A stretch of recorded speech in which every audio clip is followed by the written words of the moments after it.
Now we all have those games that stick with us, those games that pull us in and make us lose track of time. The games that set a bar so high it's pretty much impossible for any other game to reach. Those for me are 10 out of 10 experiences, games that are near on perfection. These are the 10 out of 10 experiences that for me are as close to perfect as it gets. Now, no game is without its flaws, no diamond is without its imperfections, but these 10 out of 10 games are for me as good as it gets when it comes to gaming. But before we jump in, make sure you smash that like button and subscribe to the Collector's Quest channel to stay up to date with gaming hunts, collecting adventures and more deep dives into gaming just like this one. And let me know in the comments down below, what are your personal 10 out of 10 games? Alright, let's jump into my first 10 out of 10 game. Here we go! The first game I have to talk about is not only a 10 out of 10 game for me, it is without doubt my favourite game of all time, and that game is Persona 5 Royal. Man, I love this game so much. Persona 5 Royal was my first ever Persona experience back in 2021, and for me, it's as close to flawless as a game can get. This was the first game that made me realise video games can be so much more than just entertainment. They can be pure art. Everything about this game just oozes style, class, confidence. The menus are just bouncing off the screen. It's very comic book, graphic novel style. It's just beautiful. The character designs are Japanese, anime, over the top. I loved it, and the music, oh, chef's kiss. The music is banging. The first soundtrack that you listen to at the start of the game just sets the tone for the entire game.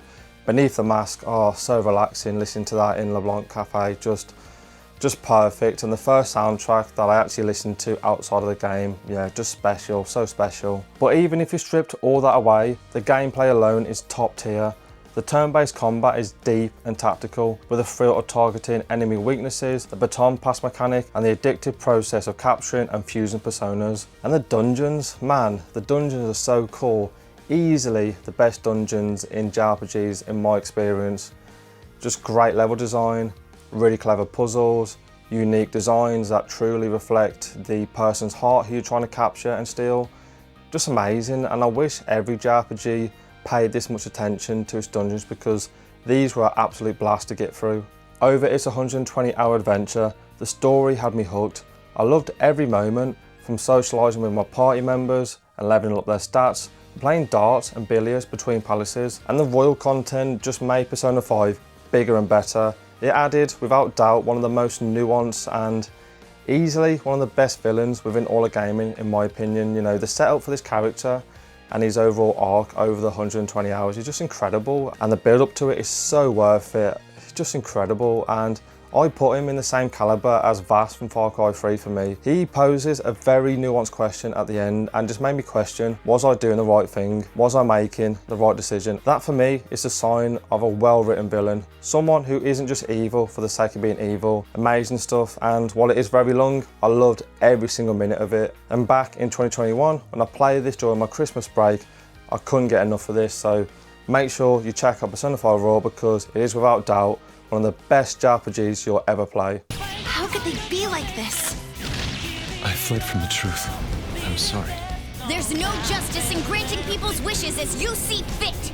If we started with my favourite game of all time in Persona 5 Royal, it only makes sense to go to my previously favourite game of all time, and that game is incredible, The Witcher 3, The Wild Hunt, and this game is so important and holds such a special place in my heart. I still remember the release day like it was yesterday, 18th of May 2015. That date is burnt into my brain. This game holds such a special place in my heart, and honestly has had a massive impact on my life. It's the sole reason I failed my A-levels during sixth form. At 18, I should have been revising plate tectonics and halogen alkalines for my geography and chemistry exams, but instead I was slaying monsters, collecting every single Gwent card, and living out my best ladies man life as Geralt of Rivia. This game, man, was so much fun to play. It's one of those games that I kept telling myself, one more quest, one more quest, one more monster nest, one more monster hunt, one more game of Gwent, just, you know, one more, and before you knew it, another 5 hours just flew by, and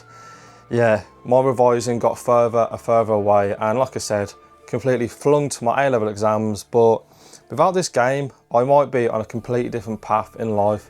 If I did do well in my A-levels, I'd be going on to do a geography degree and probably hating my life. But instead, I did an apprenticeship in IT, and now I work at a very good company in a very good job within IT. And yeah, it's funny how games can completely shape your life, isn't it? And this game just blew my mind. The graphics were stunning, the medieval inspired soundtrack was incredible, and CD Projekt Red even treated us to 16 weeks of free DLC, plus 2 outstanding DLC expansions in Hearts of Stone and Blood and Wine. I've sunk over 300 hours into this game because I love it that much across 3 different playthroughs. And while the combat isn't anything to write home about, just the quests are some of the best quests within all of gaming. The writing is so good.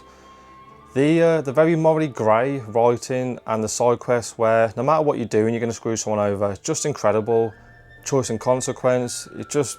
This game was so much fun to play, and it's the first game that I just lost myself in for a while. Like at that point, I was kind of sick of open world games, but playing this game sucked me back in. They pulled me back in, and I just loved it. And check out where it all began for CD Projekt Red. Check out The Witcher 3 Wild Hunt.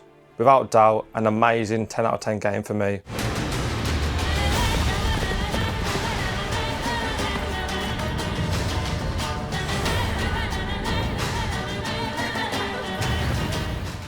We're going back now to 2001 for one of the most influential JRPGs of all time. That game is Final Fantasy X, and man, this game is incredible.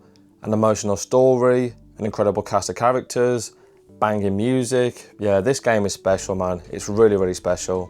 Tidus, yes, it's Tidus, it's not Tidus.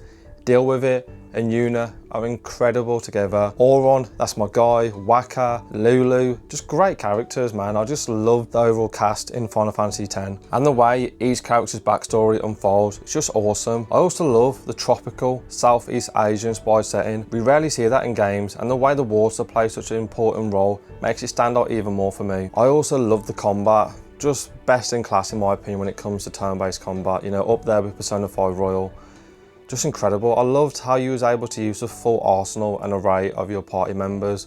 Being able to switch out characters on the fly was just, you know, a stroke of genius. And I wish that JRPGs did that, because what happens is you pick your 3-4 main characters, they get leveled up, they get over leveled, and then your other characters on the bench get under leveled. And as and when you want to use those characters, you can't because they're so under leveled. But Final Fantasy X allowed you to keep everyone, you know, at the correct level, and it just made it so that if you wanted to steal something with Riku, drag her into the party, needed to do some magic, get Lulu in, wanted to heal someone, get Yuna in, no penalty. It was just incredible, and I wish other JRPGs did that.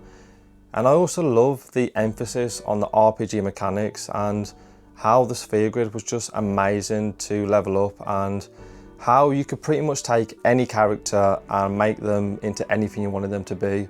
You could take Tidus and make him into a healer, Yuna, who was typically a healer, into a dark mage who was an absolute glass cannon.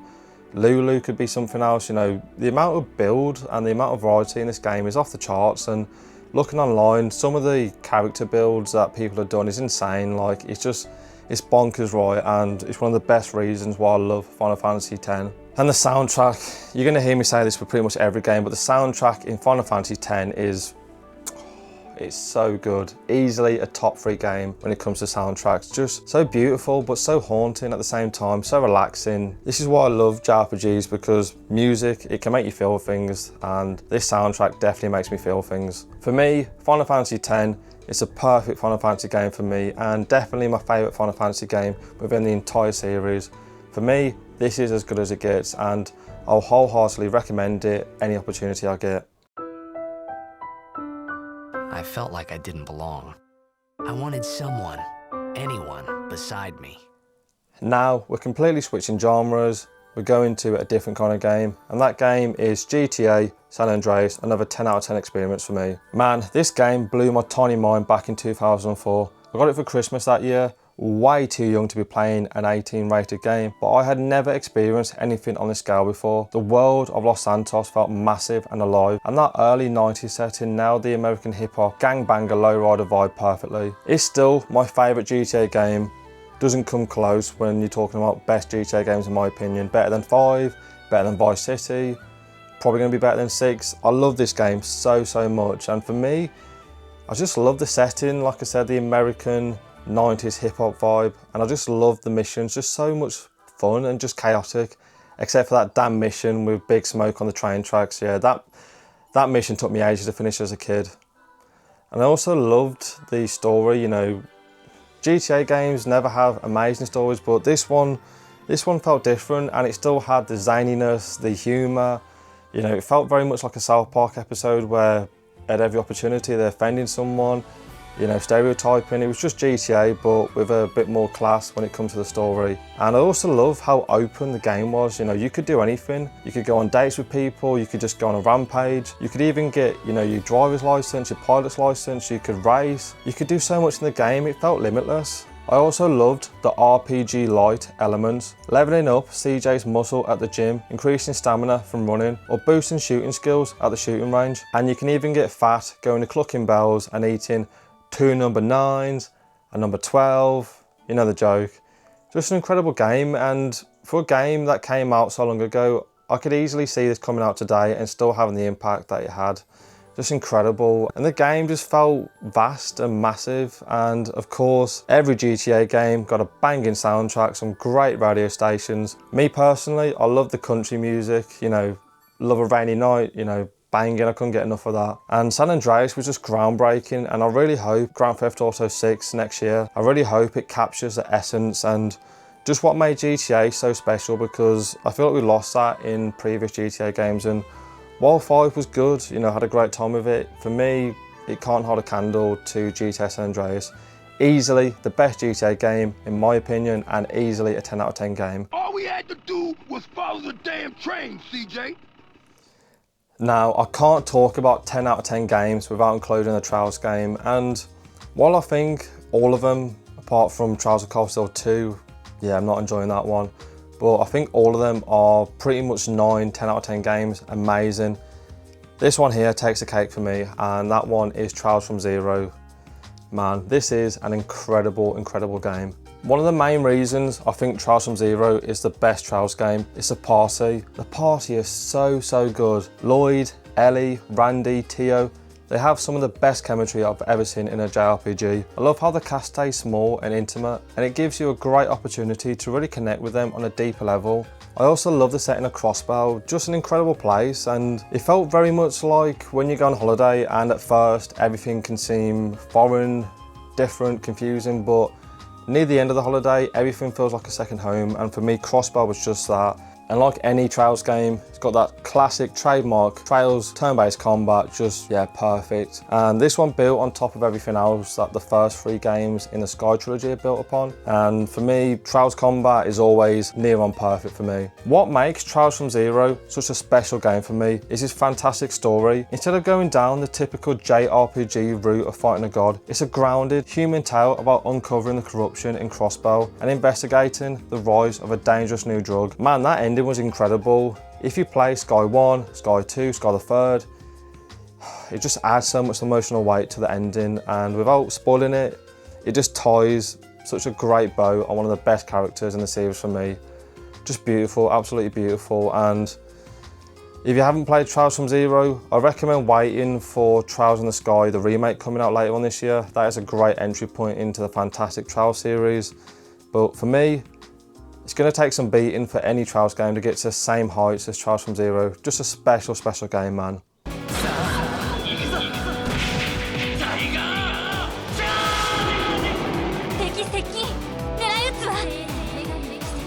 Access Aeon System 起動。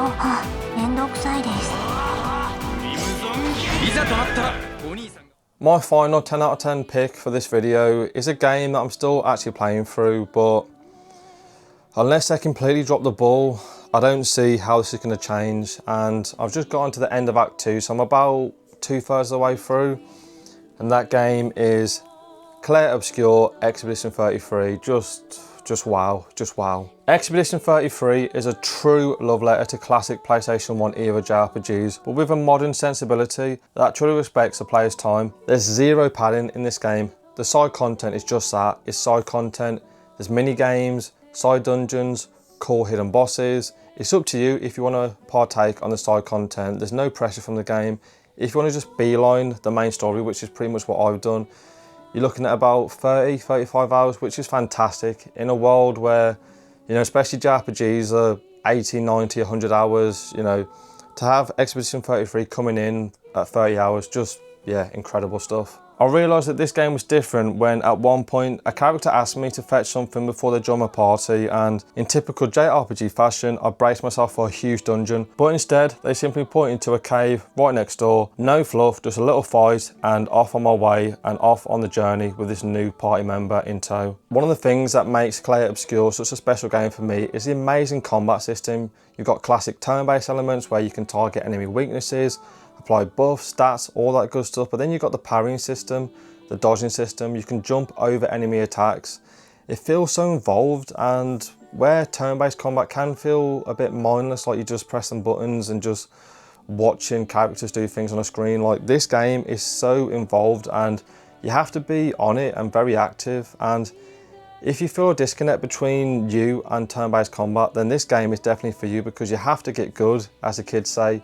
You have to parry, you have to dodge. If you don't, you'll get absolutely wrecked. The story is also so heartfelt, deep, and often bittersweet, but it's balanced with just the right amount of humour to stop it becoming too heavy. I know this is going to sound so cliche, but I've laughed, I've cried, I've smiled, I've frowned, I've looked at my screen going, what the hell's going on? This game takes you on a roller coaster of emotions, and it's incredible. And I think a large part of that is the cast, like easily some of the best characters within all of gaming. Like Morhen is such a fantastically written character, and the voice acting goes so hard, and Gustav, great character.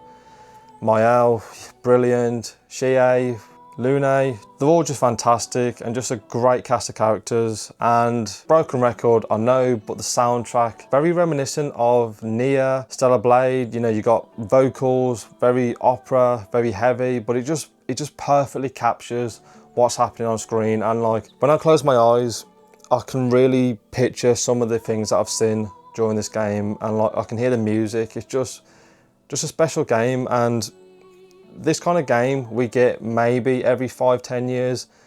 You know, it's going to be a Mount Rushmore game, a game that's going to sit, you know, in Valhalla with the likes of Skyrim, Witcher 3, Elden Ring, Breath of the Wild. You know, games that you look back on in like 10-15 years time and go, man, what a great time to be a gamer. Like, these kind of games, these kind of experiences don't come around too often. And like I said, you know, I haven't finished it, but I just can't see my opinion changing. Like, if I was to drop the controller now and drop the game, easily a 10 out of 10 game, quite possibly top 10, top 5 game of all time for me. It's that good. And if you've ever been curious about getting into JRPGs but just been put off by the, you know, the over-the-top nature, the anime tropes, all that stuff, then while this game isn't technically a Japanese role-playing game because it isn't developed and published by a Japanese studio, it's a JRPG in everything but technicalities. But I wholeheartedly recommend this game to anyone looking to step into JRPGs. Easily a great entry point into the genre, and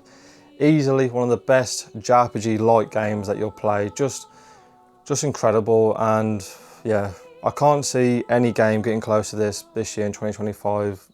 Easily the best game I'll play, and probably one of the best games I've ever played. Yeah, it's that good, guys. We're the only ones left.